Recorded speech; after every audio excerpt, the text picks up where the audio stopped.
Buenas noches, que el Señor nos bendiga. Damos gracias al Señor por poder estar compartiendo de su palabra. Yo no quiero hacer una introducción extensa, así que vayamos a Juan capítulo 12, ¿sí? Porque el tema que tenemos hoy para compartir es un tema bastante extenso. Es un tema, veo las caras de alegría, pero es un tema que vamos a tratar de finalizarlo porque es muy importante para nuestro crecimiento cristiano, ¿sí? ¿Cuántos quieren crecer en la obra del Señor? Todos queremos crecer. ¿Sabe qué? Lo ideal es que el creyente crezca. Lo ideal, ¿no?, de nuestros hijos, cuando nosotros vemos a nuestros hijos, es que nuestros hijos crezcan. No que tengan 30 años y que todavía pareciera que fueran niños de jardín, ¿no es cierto? Bueno, Dios quiere que crezcamos. Y en este tema que vamos a compartir hoy, es un tema muy importante para nuestro crecimiento espiritual. Vamos entonces al capítulo 12 del Evangelio según Juan. Vamos a leer desde el versículo 9 al versículo 11. ¿Qué les parece si nos ponemos en pie para leer la palabra del Señor? Versículo 9 al versículo 11, dice así la palabra del Señor. Gran multitud de los judíos supieron entonces que Él estaba allí, y vinieron no solamente por causa de Jesús, sino también para ver a Lázaro, a quien había resucitado de los muertos. Pero los principales sacerdotes acordaron dar muerte también a Lázaro, porque a causa de él muchos de los judíos se apartaban y creían en Jesús. Amén. Tome asiento, mi hermano. Simplemente, seguro que usted se acuerda de Lázaro, pero a Lázaro lo habíamos comparado con un creyente. ¿Se acuerdan? ¿Por qué? Porque nosotros también hemos resucitado a una novedad de vida. La Biblia dice eso. La Biblia dice que desde el momento en el que nosotros creímos en el mensaje del Evangelio, el Espíritu de Dios ha hecho una obra en nuestro corazón. Usted me va a decir, pero yo no sentí nada. Es una obra espiritual. La Biblia dice que es así. La palabra de Dios dice que cuando nosotros creemos en el mensaje, ¿se acuerdan que estábamos viendo en Juan, por ejemplo, en el capítulo 1, en aquellos que le recibieron, los que creen en su nombre, Dios le da el derecho, la potestad de ser llamados hijos de Dios? Entonces es algo que Dios hace, es una obra de Dios en el corazón del hombre. Y decíamos, Lázaro es la semejanza de lo que Dios ha hecho con cada creyente, un resucitado por esa palabra poderosa de nuestro Señor Jesucristo, que le dijo, Lázaro, levántate y ven fuera. ¿No? El Señor tiene poder para levantar, aún de la muerte. Y nosotros estábamos muertos en delitos y pecados, dice la Biblia. Nosotros no únicamente estábamos muertos en delitos y pecados, nosotros estábamos destituidos de la gloria de Dios. Nosotros también nos dice la Biblia que estábamos condenados. Fíjense en el amor y la gracia de nuestro gran Dios, que Dios nos salva, Dios pone un sustituto en nuestro lugar, el cual muere por nosotros, y por medio de Jesucristo nosotros ahora somos salvos. Es necesario saber en dónde estábamos para entender qué es lo que Dios ha hecho con nosotros. Es necesario entender que estábamos condenados y que estábamos perdidos por los siglos de los siglos para entender que ahora somos salvos eternamente por medio de la obra del Señor. En esta parte del Evangelio, lo que vamos a notar acá es que hay una tremenda persecución contra Jesucristo. ¿Se acuerdan que nosotros veíamos, pero que pese a la persecución, Jesucristo, ¿qué seguía haciendo? Seguía avanzando. Pese a las dificultades, ¿qué hacía el Señor? Seguía yendo a cumplir el propósito que Él tenía que cumplir. ¿Cuál era ese glorioso propósito? Llegar a la cruz de Calvario.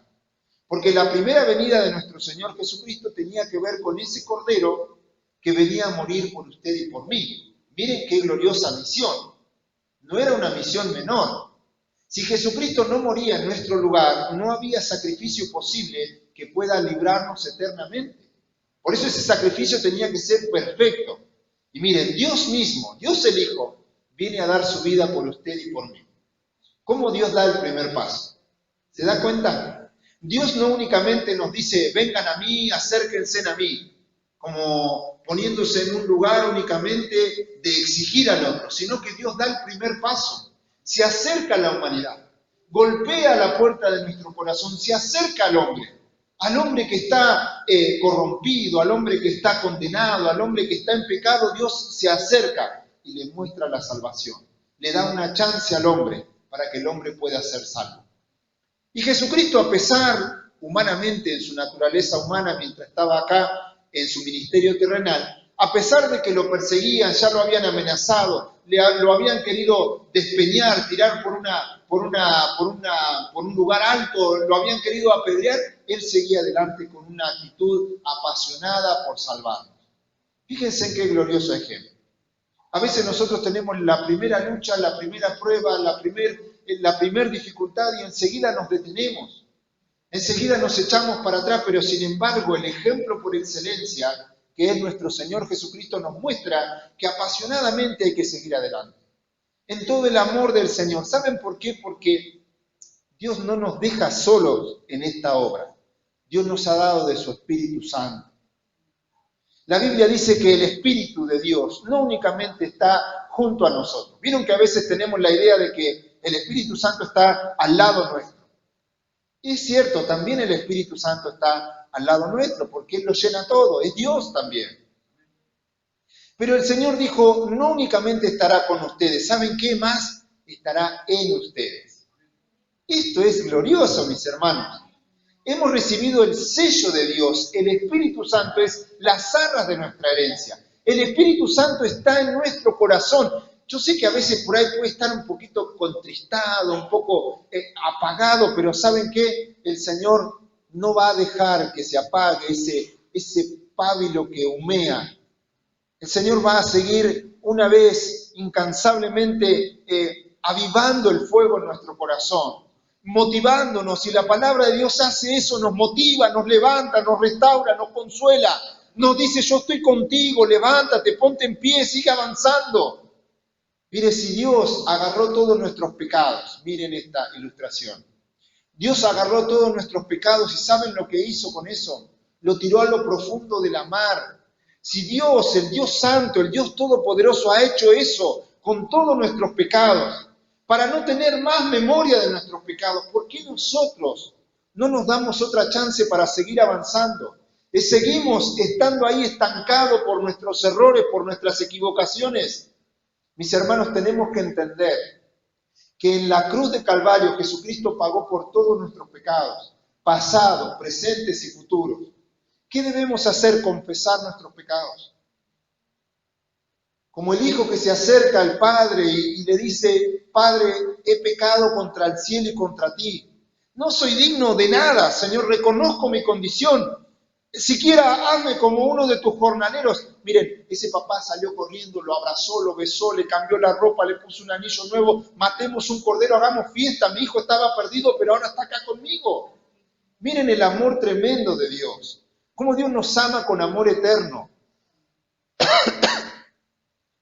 Es tremenda la obra de Dios en favor de la humanidad. Es inentendible muchas veces. Claro, el apóstol Pablo dice, cuán insondables son tus caminos. Oh Dios, es tan grande la obra de Dios en favor del hombre. A veces por ahí nosotros vemos a veces una pequeña pizca de la tremenda gracia de nuestro Dios. Pero precisamente la palabra de Dios, la revelación de Dios está ahí escrita para que nosotros sigamos conociendo al Dios de la gloria. Sigamos viendo su carácter, su amor, sus manos, que a pesar de que Dios nos dice, estamos fallando en esto, estamos cerrando acá, no estamos creciendo, no estamos avanzando, Dios nos dice cómo salir de ahí.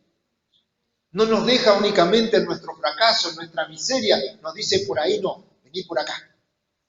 Qué glorioso es, ¿eh? Porque Dios no nos pone la pata en el cuello ahí para que no nos levantemos. No, Dios nos dice, estamos así, estamos mal, estamos corrompidos, estamos deteriorados, sí, pero levántate, yo te voy a dar más de mi gracia, más de tu poder. Dios es el Dios que añade gracia sobre gracia. Es el Dios que nos levanta, es el Dios que nos restaura, es el Dios que nos consuela. ¿Saben que la Biblia es la Biblia, es la palabra de Dios de todo consuelo? ¿Por qué? Porque el Dios de toda consolación nos consuela, nos fortalece por medio de su palabra. La palabra actúa poderosamente en el corazón del creyente.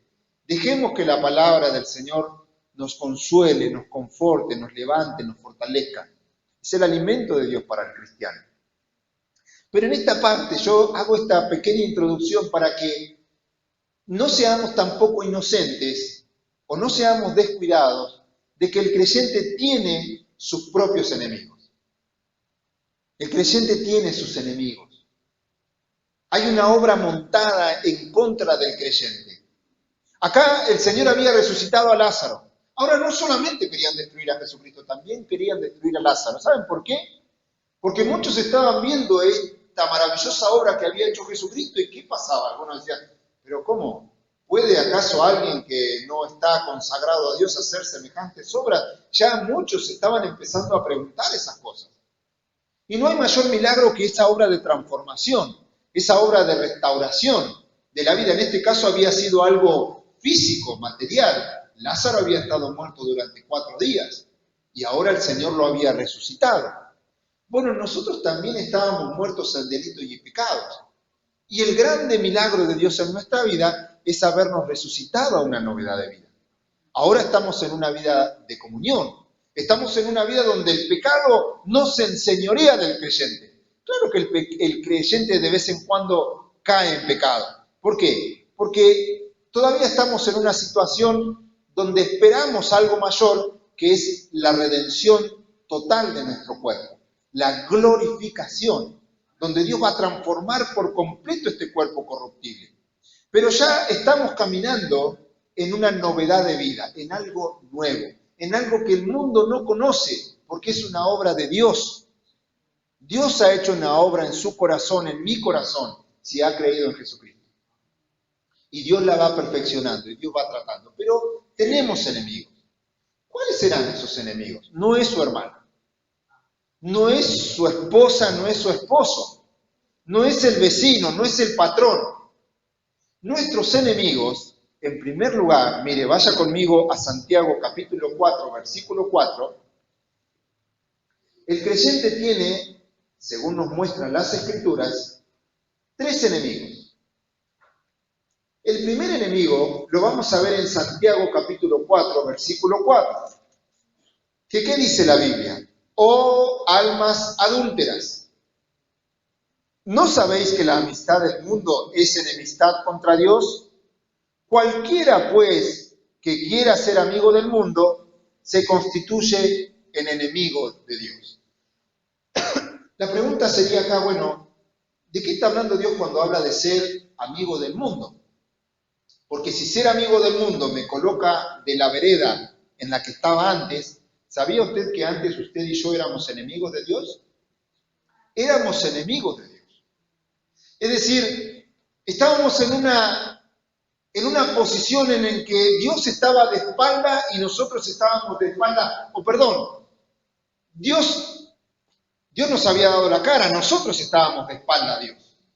Porque sabe que Jesucristo había sido sacrificado desde antes de la fundación del mundo. O sea, desde antes de que las cosas sean en este tiempo y en este espacio, Dios ya había determinado a que Jesucristo diera su vida. Entonces el Cordero de Dios, como dice en Apocalipsis, ha sido inmolado desde antes de la fundación del mundo. Entonces Dios estaba en una actitud de extendiéndonos los brazos, pero nosotros estábamos como el niño caprichoso, el niño mañoso, de espaldas a Él, enemistados, en una actitud de enemistad. Ahora, la Biblia dice, oh almas adúlteras. Porque, miren, cuando el creyente, porque esto es para los creyentes, se hace amigo del mundo, y cuando la Biblia habla en este punto del mundo, se refiere a la actitud, al sistema de este mundo. Al sistema de este mundo que no tiene a Dios en cuenta. Usted verá que el mundo no tiene para nada a Dios en cuenta, aunque muchos digan que creen en Dios, o que por ahí se le escape un gracias a Dios, o un si Dios quiere. La verdad es que el sistema del mundo, por más que hable de Dios, está en enemistad con Dios, no concuerda con Dios.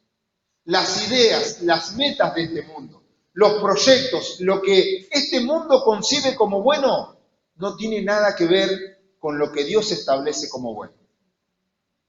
Dios y el mundo son cosas diferentes. ¿Esto significa que el creyente se tiene que aislar del mundo? No, no significa eso. Nosotros estamos en el mundo, pero no somos del mundo. Por eso el mundo corre en una dirección y nosotros corremos en la dirección contraria. El mundo se prepara académicamente, ¿para qué? Para cuestiones personales, para cuestiones que únicamente alimentan su propio ego, para sus únicos fines utilitarios. Sin embargo, la visión del cristiano en cuanto a su postura o a su crecimiento laboral, académico, nunca tiene que ser la misma perspectiva que tiene el mundo. El mundo cría a sus hijos de una manera, el creyente los cría de otra. El mundo tiene su relación matrimonial de una manera y los creyentes de otra. ¿Por qué? Porque no somos regidos por las mismas normas. Es totalmente diferente. Cuando el mundo va en una dirección, nosotros vamos en otra dirección. La pregunta es, bueno, ¿pero nosotros podemos tener amigos del mundo? Claro que sí. Podemos tener amigos del mundo. Pero entendiendo de que ellos deben convertirse a nosotros y no nosotros a ellos. ¿Sí? Porque nuestra visión del mundo, nuestro horizonte, el propósito de nuestro andar en el mundo es totalmente distinto al de ellos. El propósito de un cristiano en el mundo es llevar el evangelio, ¿no es cierto? El mundo no lleva ningún mensaje de buena noticia. La misión del cristiano en el mundo es estar orando y preocupándose por el bienestar de los demás. ¿Hace eso el mundo? No lo hace, porque el mundo exalta la competitividad. Exalta el que el otro para mí no es importante, no es relevante, por lo tanto puede ser eliminado automáticamente. Pero sin embargo el cristiano tiene la pauta, la perspectiva que Dios tiene en cuanto a la humanidad. Dios quiere que el hombre sea salvo, Dios quiere que nos amemos mutuamente, Dios quiere que nos perdonemos. No son esos los estándares, ni las ideas, ni las normas que tiene el mundo. Por eso el creyente con el mundo siempre va a andar de los pelos. Nunca vamos a terminar de encajar. Lo ideal es que el mundo nos aborrezca. El Señor dijo, miren, si me aborrecieron a mí, ¿qué van a hacer con ustedes? Cuando las cosas están bien entre la iglesia y el mundo, ahí hay algo raro. Cuando comenzamos a ser muy populares en el mundo y toda la gente nos palmea, hay algo muy raro. Estamos demasiado camuflados. No estamos siendo la luz de este mundo. No estamos siendo la sal. ¿Por qué? Porque la idea del mundo con la idea del cristianismo son opuestas. No andamos nosotros luchando contra el mundo, pero tenemos que entender que nuestra visión de la vida, nuestra visión de la familia, nuestra visión del matrimonio, del amor incluso, son totalmente distintas a la del mundo. Entonces, cuando uno se pone del lado del mundo, automáticamente se está declarando en contra de Dios. Automáticamente. Cuando no entendemos que nuestro sentido de la vida, nuestra manera de organizar nuestra vida familiar, nuestra vida laboral, no está Dios ahí presente, automáticamente nos estamos poniendo del lado del mundo. Porque el mundo tiene su manera de manejar la empresa, de manejar el trabajo, de manejar la educación. Tiene su propia manera de manejar la familia. Pero para nosotros no debe ser así, mis hermanos. El segundo enemigo está en Gálatas capítulo 5, versículo 16. Es que en realidad no únicamente está ahí, está más cerca de usted que de lo que usted se imagina. ¿Encontraron Gálatas capítulo 5, versículo 16?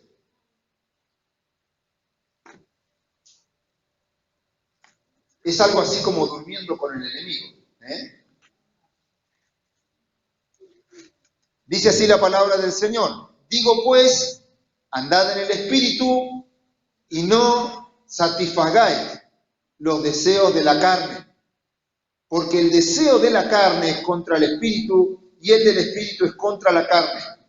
Y estos se oponen entre sí para que no hagáis lo que quisierais. ¿Se entiende lo que la Biblia quiere decir cuando habla de no satisfagáis? Como por ahí está conjugado verbalmente de una manera que nosotros no conocemos, por ahí, ¿qué querrá decir satisfagáis? Es decir, no le den de comer. No le den de comer a ese león que está en ustedes, que lo único que quiere hacer es todo lo contrario a la voluntad de Dios. En el creyente están las dos naturalezas. Hay una naturaleza ahí humana que quiere gobernar. El apóstol Pablo dice, yo, miren, me doy cuenta de que encuentro en mí algo que se revela. Hay como una ley en mis miembros. Hallo una situación en mí. Yo quiero con mi corazón hacer las cosas de Dios. Yo quiero. Y yo sé que somos honestos muchas veces cuando decimos, yo quiero levantarme y orar. Yo quiero leer la Biblia. Yo quiero venir al culto. Yo quiero congregarme. Yo quiero ponerme a cuentas con Dios. Pero hay algo en mí que me termina ganando. Me termina venciendo.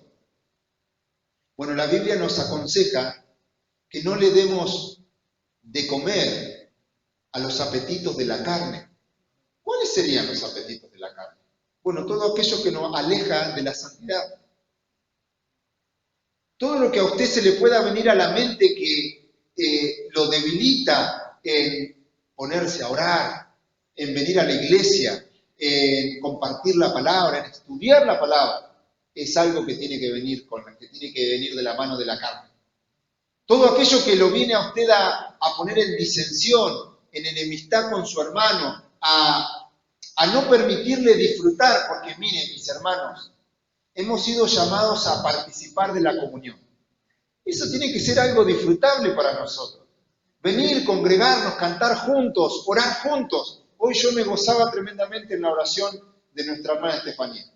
Era como que nuestra hermana estaba ahí como una punta de lanza y todos podíamos ir ahí. Y yo oraba por mis hijas y oraba por mis sobrinos. Y eso es glorioso porque muchas veces, y honestamente, no tenemos la fuerza para orar así. Y necesitamos de la comunión donde haya un hermano, donde Dios ahí lo esté levantando, lo esté fortaleciendo. ¿Para qué? Para ir todos orando con Él. Y decirle amén, sí Señor. No puedo, miren, ni me acordaba de orar por esta situación, pero mi hermano se acordó y yo sí digo amén. Y de eso tenemos que disfrutar. Y ahí tenemos que fortalecernos, decir, ¿cómo no estoy orando por mis hijos? ¿Cómo no estoy orando para que mis hijos aprendan de lo que es la Navidad? ¿Cómo no estoy dándome cuenta que mis hijos me están mirando? Pero esto se vive y se comparte en la comunión, mis hermanos. Por eso la comunión tiene que ser disfrutable. ¿Saben quién quiere estropear la comunión? La carne. ¿Se acuerdan en esa escena que nos mostraba Juan? Estaban ahí una mujer derrama su frasco de perfume y ahí estaba la carne ahí en Judas diciendo, ¿por qué no se vendió esto y se dio lo que vale a los pobres?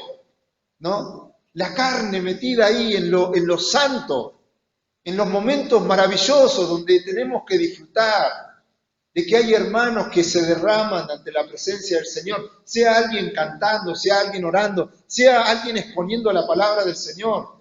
Gocémonos, mis hermanos, gocémonos cuando nuestros hermanos están así encendidos, queriendo de las cosas del Señor, buscando de las cosas del Señor. Nunca se burle de su hermano, nunca lo tire abajo, nunca le ponga la zanjadilla. Anímelo para que siga orando así fervientemente, que contagie a otros, que anima a otros. Eso es glorioso, mis hermanos. Eso es algo de los resultados de la comunión. Nos fortalecemos mutuamente. La carne, entonces, la carne es otro de los enemigos del cristiano. Vieron que hasta ahora no hemos nombrado al que siempre ponemos primero, ¿no? El cristiano siempre pone primero ¿a quién? Al diablo. Siempre le echamos la culpa. El diablo también es el enemigo del cristiano. Sí, claro que sí. Pero vieron que fuimos viendo un orden diferente. Hay un sistema en este mundo que es su enemigo, que es mi enemigo. Un sistema que nos quiere poner en enemistad con Dios. Dios nos va a decir para allá, el mundo nos va a decir no, para allá. Bueno, a ver, si nosotros hacemos caso al mundo, al sistema del mundo, nos ponemos automáticamente en enemigo de Dios. Y eso no es conveniente para ninguno de nosotros, ¿sí? No es conveniente. Nos exponemos a la disciplina de Dios. Otro de nuestros enemigos es la carne. Tenemos que andar en el espíritu, pero la carne ahí está, entorpeciendo. Y cuando más le alimentamos la carne, peor es, más difícil para el espíritu.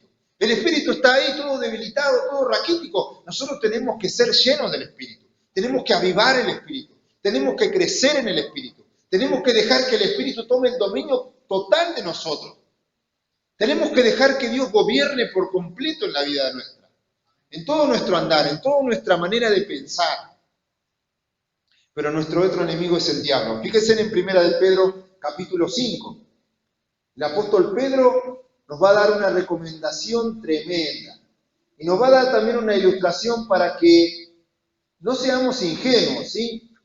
Cuando hablamos del diablo, primero tenemos que entender que hay grupos que lo han sobreexaltado al diablo.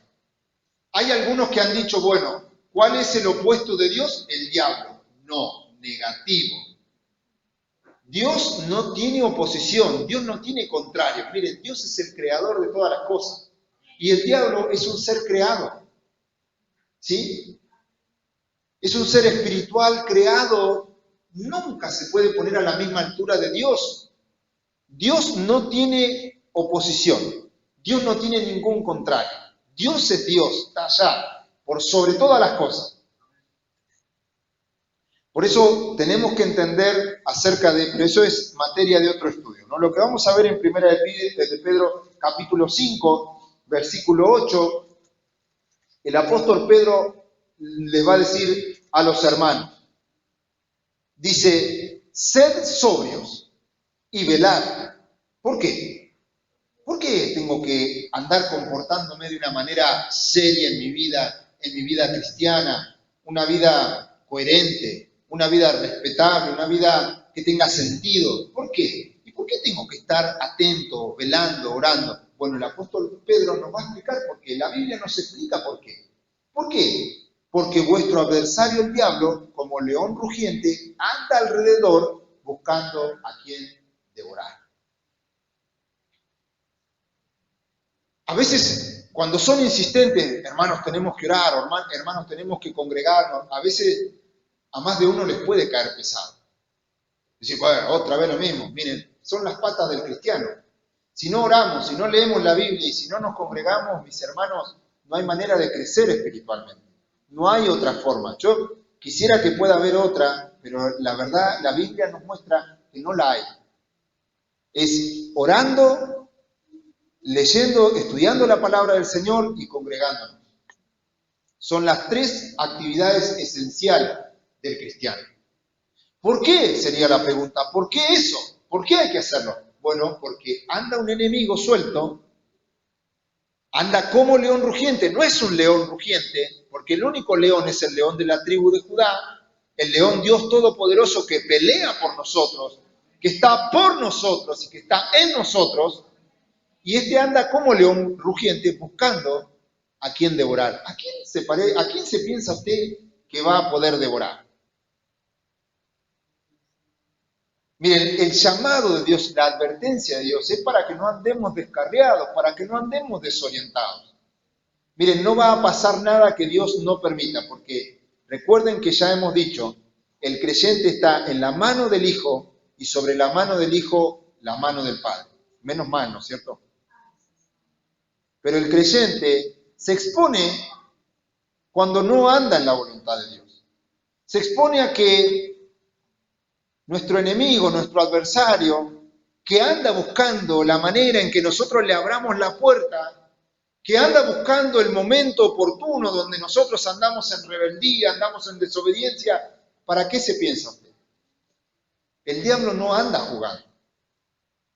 El diablo viene de una manera, miren, muchas veces de una manera más ordenada que los mismos creyentes.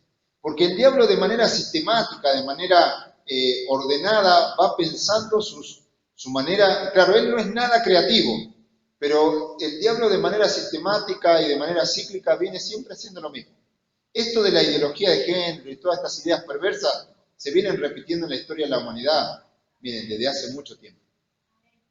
En los tiempos de Moisés quisieron matar a los niños, en los tiempos del Señor Jesucristo mataron a los niños, y en estos tiempos quieren, o sea, el diablo no es nada creativo. Cuando uno va a la Biblia, ve, porque el mismo apóstol Pablo dice, vosotros no ignoráis las obras del diablo. Es decir, la iglesia no puede ignorar la obra del diablo.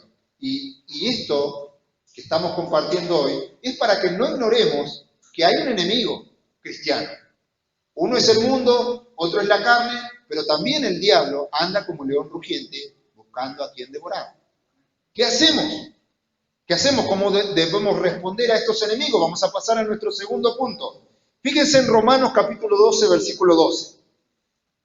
Dijimos ante nuestro primer enemigo, que es el mundo, la carta a los romanos nos da un consejo, pero genial, maravilloso, un consejo que todos podemos hacer. Miren, siempre ha estado oculto dentro de la iglesia de que el estudio de la Biblia no es para todos. No, error. La Biblia es un libro que Dios nos ha dado y en donde Dios se revela al hombre que ha nacido de nuevo. El único requisito es haber aceptado a Jesucristo. Y que el Espíritu de Dios alumbre nuestra mente, nuestro corazón para entender la palabra de Dios. Pero Dios no es ninguna persona rebuscada que nos quiera poner un libro y sabiendo que nosotros no lo vamos a entender. No, Dios no trata así con el hombre.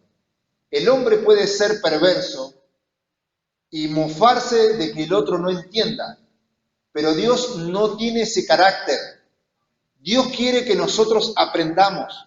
Dios quiere que nosotros podamos entender, comprender su palabra. Y para eso nos ha equipado. ¿Sí? Lo que debemos hacer es apoyar nuestro cuerpo en el asiento y dedicar tiempo al estudio de la palabra de Dios. Venir, congregarnos y allí aprender de la palabra del Señor. Y Romanos capítulo 12, versículo 2 nos dice: no os conforméis a este siglo, sino transformaos por medio de la renovación de vuestro entendimiento, para que comprobéis cuál sea la buena voluntad de Dios, agradable y perfecta. No os conforméis, lo que nos está diciendo es, bueno, no te quedes cómodo con todas las ideas de este mundo. El mundo te va a poner un programa de televisión y te va a decir de manera escondida. Ahora ya no son tan ocultos los mensajes de la televisión, son bien claros acerca de lo que quieren de nosotros, acerca de qué es lo que tenemos que comprar, cómo tenemos que vivir, cuánto tenemos que ganar. Ahora ya hay una canasta básica y si vos no tenés una cierta cantidad de plata en tu casa, estás debajo del nivel de la pobreza. Es decir, hay creyentes que se preocupan porque dicen, che, yo no cobro eso, soy pobre.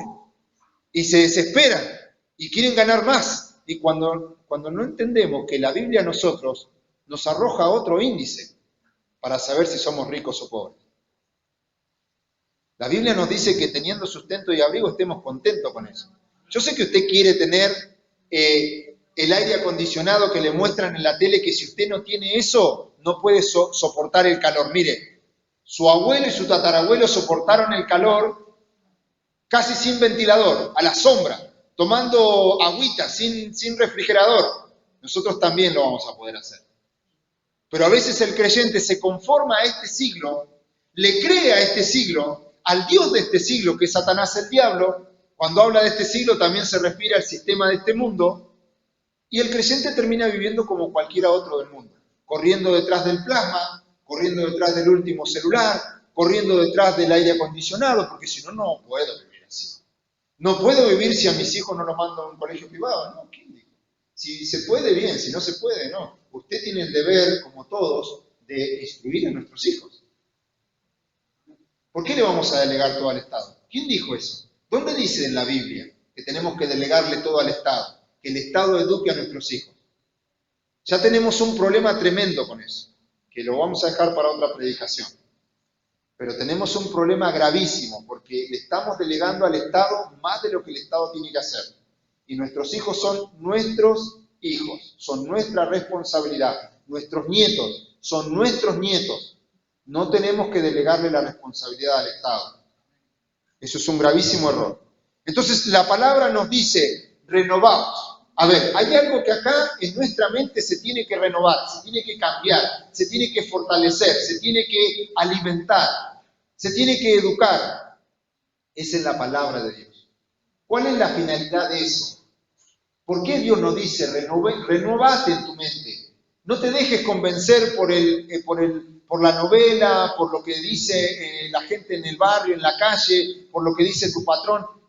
¿Qué dice? Renovate en mi palabra. ¿Por qué? Porque de esa manera el creyente puede saber cuál es la voluntad de Dios. Che, ¿la voluntad de Dios me va a convenir? Sería la pregunta. Bueno, la Biblia dice que la voluntad de Dios es agradable y perfecta. Es agradable y perfecta para usted, para mí, para todo aquel que la cree. ¿Qué más garantía? Yo le pregunto, los anuncios de la novela, del programa de televisión a usted le dice que cumplir con esa voluntad es agradable y perfecta para su vida? No. Hay gente que vive a costilla de nuestra manera de vivir. Y muchas veces nosotros somos esa gente que termina propagando más y termina fortaleciendo más esos sistemas perversos. Por eso el Señor nos libre y nos ayude a renovarnos en el espíritu de nuestra mente. Bueno, ¿qué hacemos entonces con el tema de la carne? Gálatas en capítulo 5, versículo 16, también nos decía, ¿no? Dice, andad en el espíritu, ¿verdad? Andad en el espíritu. Esto es un mandato imperativo para el creyente. ¿Qué significa imperativo? Significa que es una orden. ¿Pero cómo? ¿No era que no estábamos bajo la ley? ¿No era que estábamos bajo la gracia? Bueno, vamos a descubrir que en la gracia también tenemos mandatos para la iglesia. También Dios nos manda a hacer. No estamos bajo la ley del Antiguo Testamento. Estamos bajo la ley del Espíritu, bajo la ley de la gracia, bajo la ley del amor, bajo la ley de Cristo, nos va a decir el apóstol Pablo. Entonces, en esa ley en la que ahora estamos, que andamos por la gracia de Dios, no andamos solos, no es que estamos desprotegidos como en el Antiguo Testamento el Espíritu no moraba en el creyente. Venía 2 por 3 sobre alguno para una obra especial, pero ahora, en esta dispensación, en este tiempo, el Espíritu está en la vida del creyente. ¿Sabe para qué? Para que podamos andar en esa ley que Cristo tiene para nosotros. Y en esa ley somos mandados a andar en el Espíritu. No solamente a andar en el Espíritu, a ser llenos del Espíritu. ¡Qué tremendo! Y uno dice, ay, ¿cómo hago? Yo cuando leo esto digo, ¿y cómo hay que hacer? ¿Cómo hay que hacer? Me urge entender. Tenemos que andar en el Espíritu, ser obedientes. Cuando nosotros obedecemos al Espíritu de Dios, obedecemos a su palabra, obedecemos a lo que Dios pone en nuestro corazón. Miren, el Señor es tan generoso. Dice que Él pone el querer como el hacer por su buena voluntad. ¿Qué estamos esperando a veces cuando Dios nos hace dar cuenta que lo que tenemos que hacer es algo bueno para nosotros? Es hacer lo que nosotros sabemos que dice en la Biblia para nosotros. ¿Y por qué no lo hacemos? Bueno, no alimentemos a ese cachorro de león que está ahí, a ese lobo que quiere hacernos retroceder, que quiere hacernos vivir una vida cristiana miserable, y hagámosle caso al Espíritu y andemos en el Espíritu. Caminemos en el Espíritu, avancemos en el Espíritu. ¿Por qué dice andar y no dice, bueno, estén únicamente? Porque Dios tiene obra para nosotros. Dios tiene obra para mi hermano, Dios tiene una buena obra para todos, para cada uno de nosotros. Dios tiene buenas obras para que andemos en ellas. El creyente está llamado a andar, no a quedarse, no a retroceder. Estamos llamados a andar. Miremos hacia adelante, mis hermanos. Miremos que hay propósitos más grandes que nosotros, por Dios. No somos únicamente nosotros lo que importamos en este mundo. La Biblia nos manda a andar. Y cuando andamos, el creyente tiene que estar en una actitud de avanzar, de mirar hacia adelante. ¿Por dónde voy? ¿Cómo voy? ¿Para qué voy? Dios tiene un propósito. Esto a veces es tan trillado que ni siquiera lo tomamos en cuenta. Pero ¿saben qué significa que Dios nos quiera utilizar en buenas obras?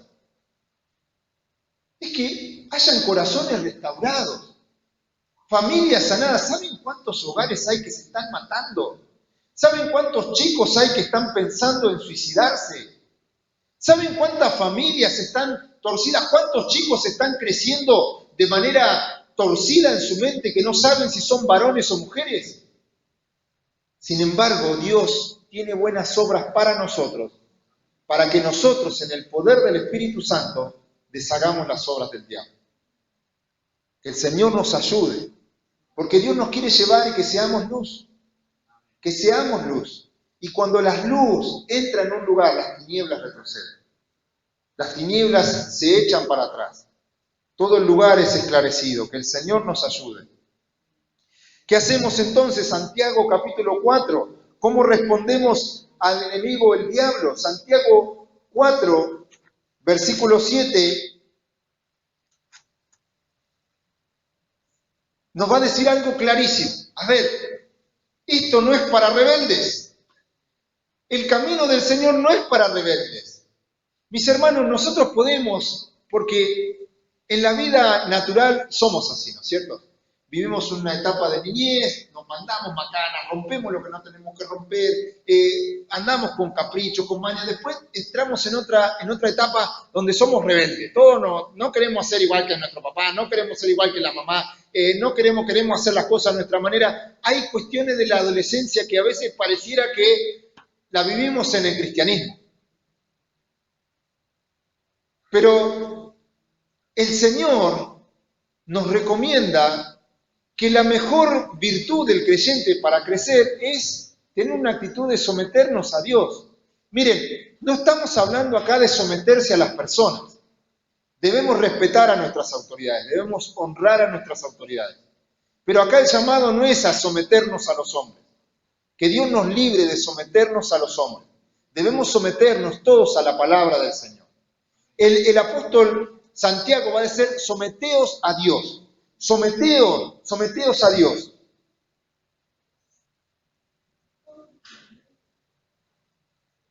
Perdí el versículo. Acá, versículo 7. Capítulo 4, versículo 7 de Santiago.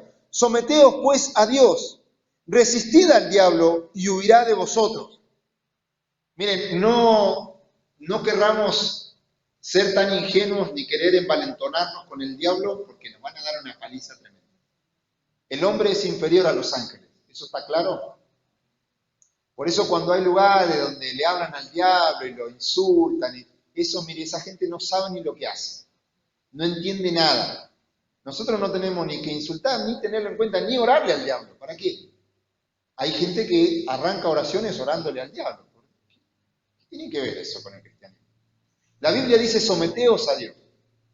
Resistir al diablo. ¿Cómo vamos a resistir al diablo? ¿Se acuerdan cuando el Señor estaba en la tentación allá en el desierto? ¿Qué quiso hacer el diablo? Quiso tentar al Señor. ¿Cómo lo hizo? Vieron que el diablo es astuto. Miren, el diablo es padre de mentira.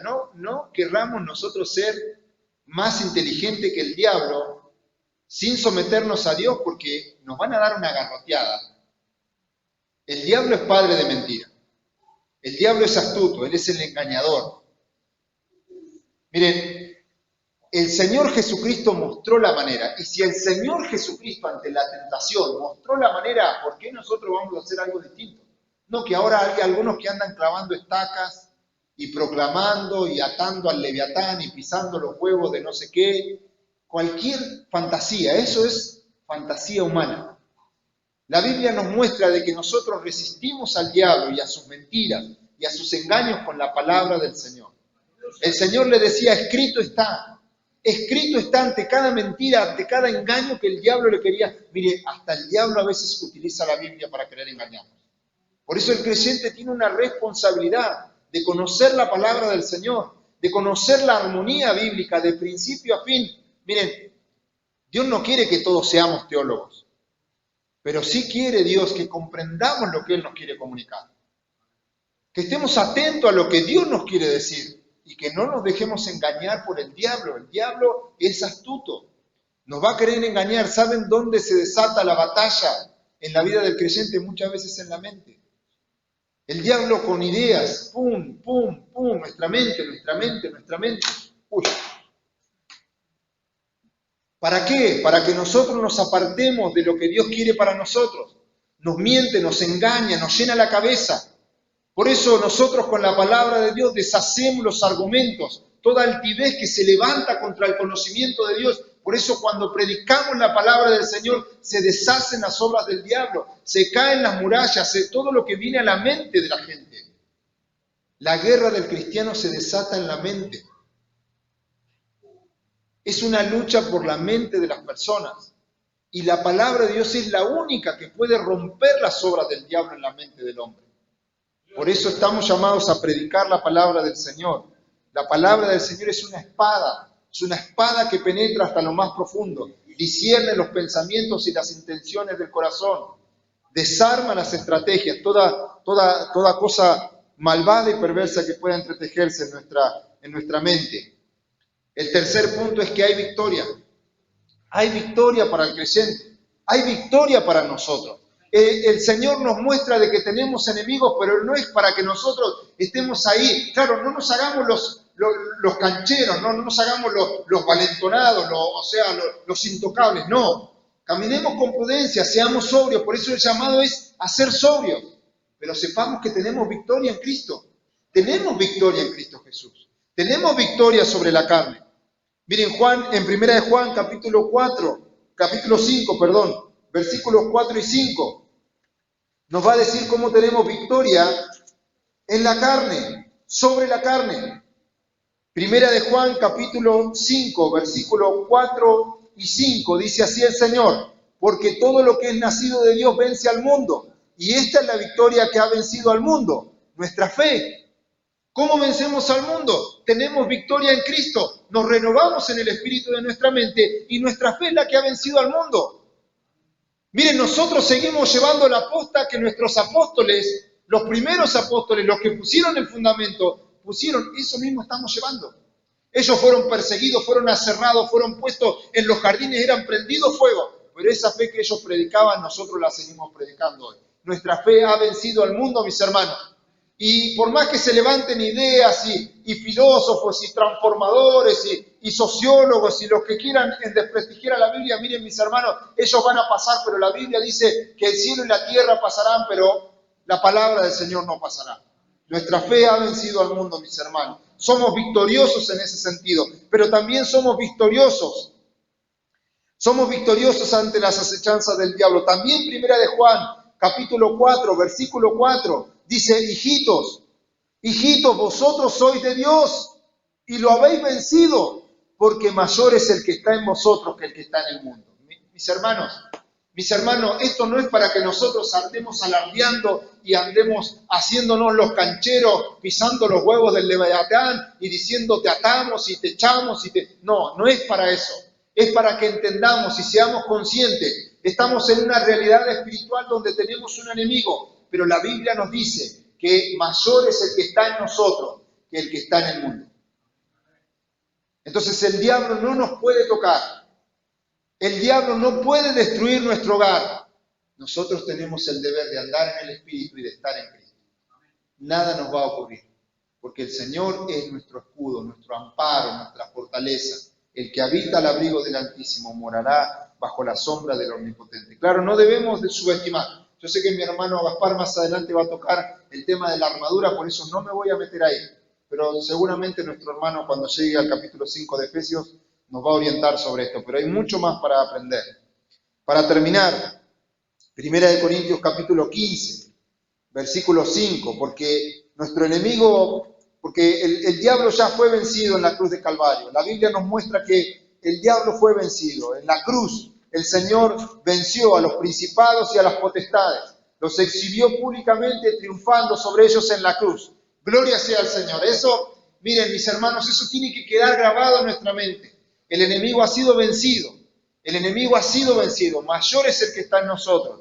Pero ¿qué hacemos con nuestra carne? Nuestra carne está ahí, luchando siempre, queriendo levantarse, queriendo tirarnos, queriendo ponernos la zanjadilla, queriendo debilitarnos. Miren, en 1 de Corintios, capítulo 15, del versículo 50 al 57, no lo vamos a desarrollar todo, pero vamos a tocar algunos puntos.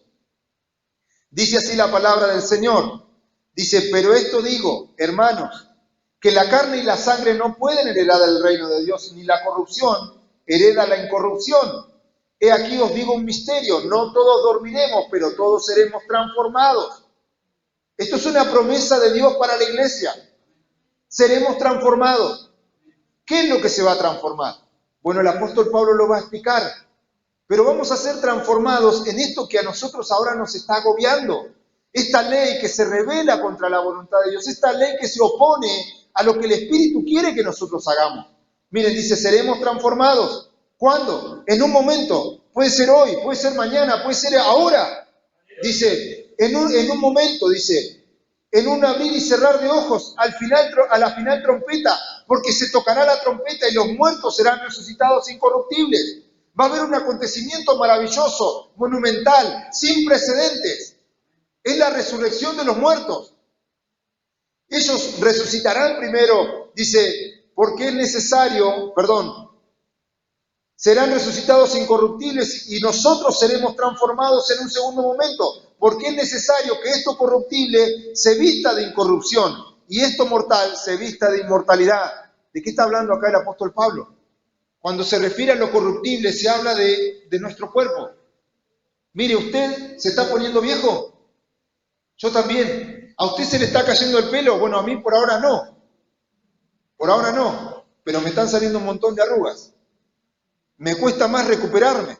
Este cuerpo me está mostrando evidencia de que es un cuerpo corruptible. Se va corrompiendo. Eso significa. Se va deteriorando. Pero no únicamente eso en el aspecto biológico. Este cuerpo es corruptible en el sentido de que no quiere hacer la voluntad de Dios.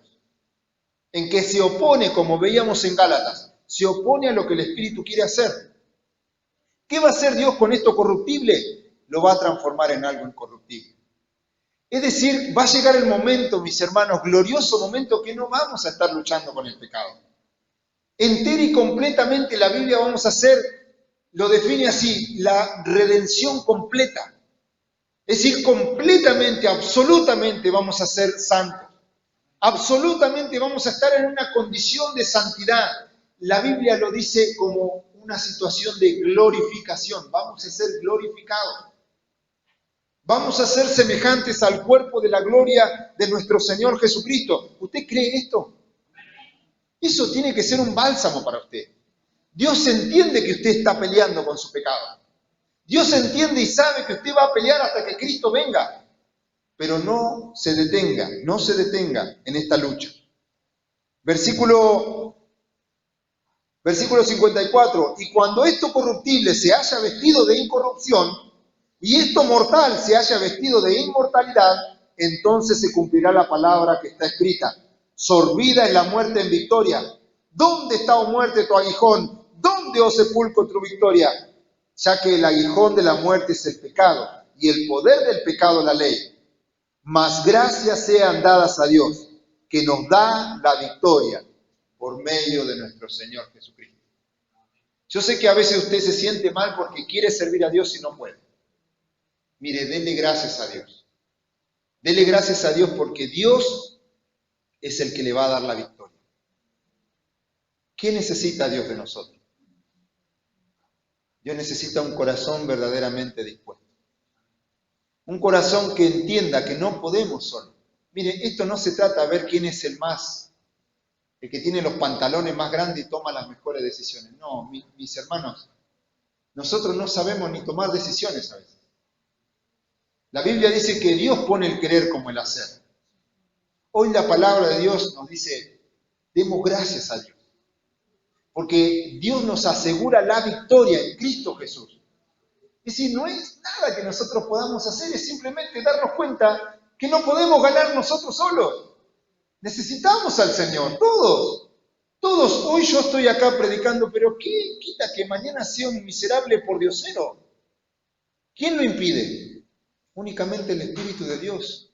Yo no puedo depender de mis propias fuerzas. Usted no puede depender de sus propias fuerzas. Dependemos del Espíritu de Dios, dependemos de la obra del Señor. Versículo 58, y ahora vamos a terminar. Por lo tanto, bueno, ¿qué hacemos con semejante botín? Porque somos victoriosos frente al mundo. ¿Amén? Somos victoriosos. Mayor es el que está en nosotros que el que está en el mundo. Somos victoriosos porque tenemos el Espíritu de Dios.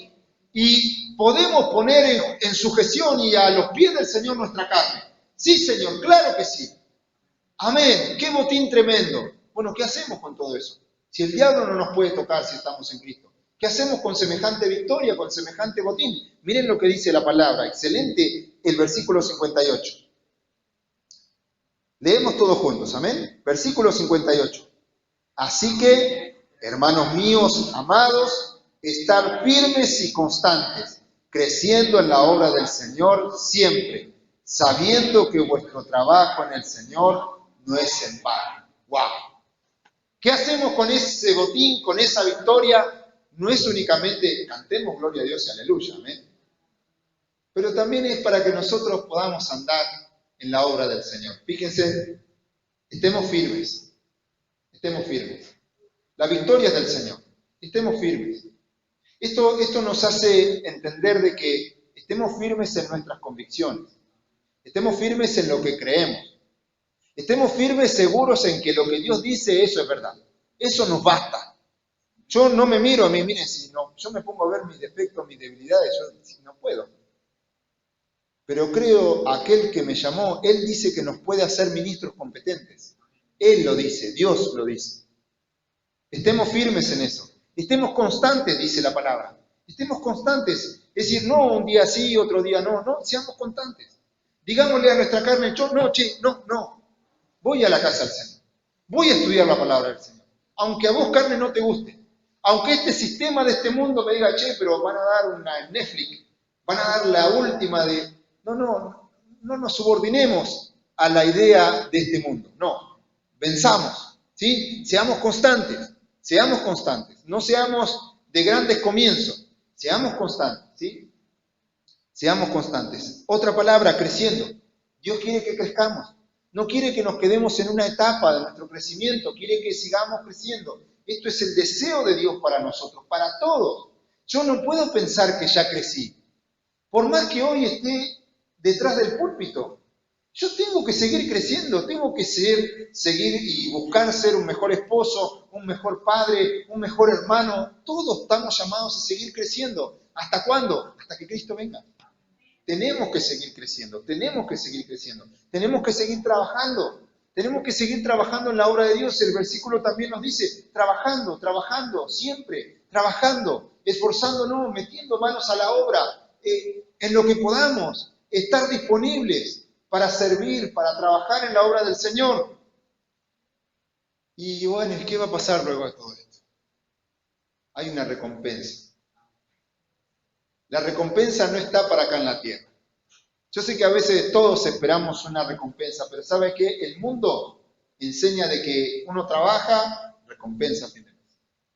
Pero sin embargo, Dios tiene una recompensa para nosotros y Dios no olvida nuestro trabajo y esa recompensa está guardada no para un fin de semana.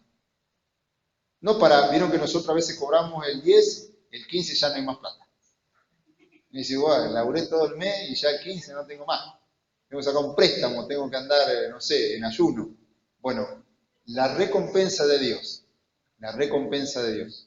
es por los siglos de los siglos. Esa recompensa que Dios tiene para usted y para mí dice que está reservada, guardada, protegida de todo lo que pueda llegar a corromperlo. No hay nada ahí que le pueda robar, a que le pueda sacar todos los trabajos que usted hizo en el Señor, toda la obra incansable que usted ha hecho, todo así sea en lo que usted ha ofrendado, lo que usted ha hecho en la iglesia, lo que usted ha arreglado la puerta, usted ha venido a limpiar el templo, usted ha predicado, usted ha ganado almas, todo eso Dios lo tiene guardado, Dios no se olvida de nada. ¡Qué glorioso! Miren, el Estado se puede olvidar a usted de computarle algún sueldo, ¿no? Y meterle la mano ahí en su jubilación. Bueno, Dios tiene reservada su recompensa. Podemos dar gloria al Señor. Podemos dar gracias al Señor. Claro que sí. Miren el botín que tenemos nosotros. Alabado sea el Señor. Demos gracias al Señor. Y tomemos también este reconocimiento de nuestra condición, de que no podemos solos y que el Señor nos da la victoria en Cristo.